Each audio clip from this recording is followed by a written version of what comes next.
this lecture topic, we are going to discuss about the interrupts in the I/O systems. It comes under the operating system concept. In the previous class, we have discussed about the file system and follow with the I/O system introduction part.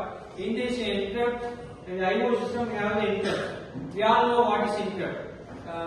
In a continuous process, due to some unwanted things, the process will be locked or it will be stopped.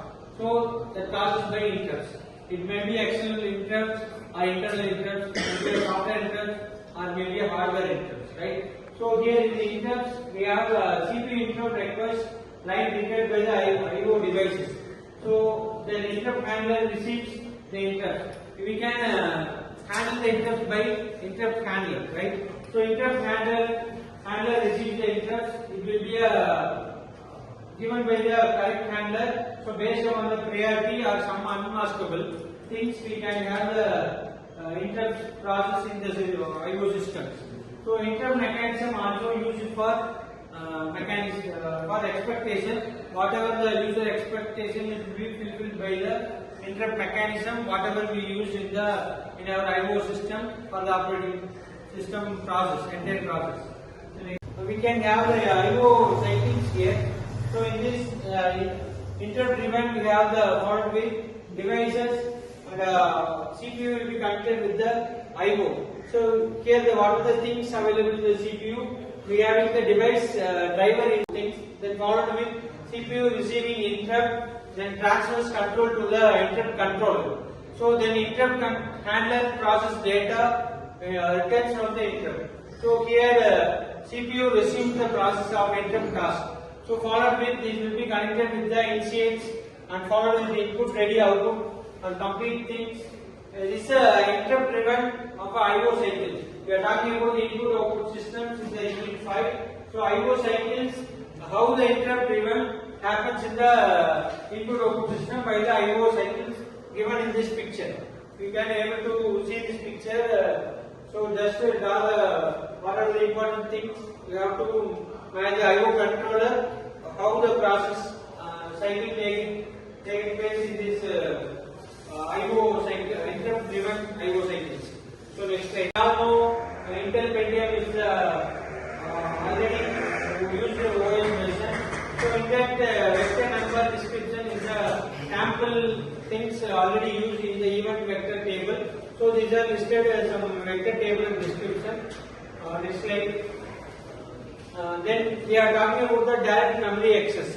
What is DME? We are studying two things in the microprocessor controller concept. DMA controller. We all heard about the DMA controller.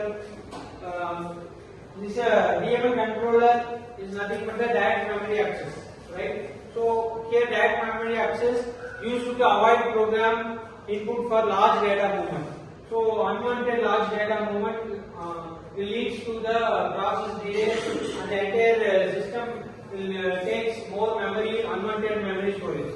So for avoiding that kind of things, we are going for the direct memory access. That is nothing but DMA controller, right? So DMA controller using here to bypass the CPU to transfer data directly between input devices and memory. So we can transfer the input devices. Suppose you are giving the user 2 giving the input to the system, it will directly send to the device. Then after that it will take some time to store in the memory. So with the direct memory access, we can make the bypass the CPU to transfer data directly from the system to devices onto memory very easily. So that is the DMA controller benefits. Next slide. In this DMA controller transform, we have the 6-step process, right? We can able to see in the screen what are the 6-step process available in to perform DMA controller. So here the first one is the device driver that to transfer this data to buffer at the address things. Then second thing we have in the device driver tells this controller to transfer C bytes from disk to buffer at the thing. So DMA bus interrupt controller, it will transfer to memory and it will have the BC buses used in the system. It will, in the previous slides, previous topic we have seen this kind of this controller structure. In this same thing we are using with the 6-step process. We have to understand the 5th step and 6th step process. 5th step we are telling about the how the address with the address decreasing or increasing memory while the your unit C equal to 0, some value where when C equal to 0, the DMA interrupts CPU signal. So when the assume value C equal to 0, how the DMA control helps to complete the transfer completion. So this is a 6-step process to perform the DMA transfer. Then we are next moving to the application of I/O interface. This is an important third topic in your syllabus. We are covering the input-output system, the unit 5. That is application input-output interface. So it is nothing but behavior in generic classes. So device driver hides difference among input controllers from kernel. So device vary in many dimensions. So these are some application input-output interface devices.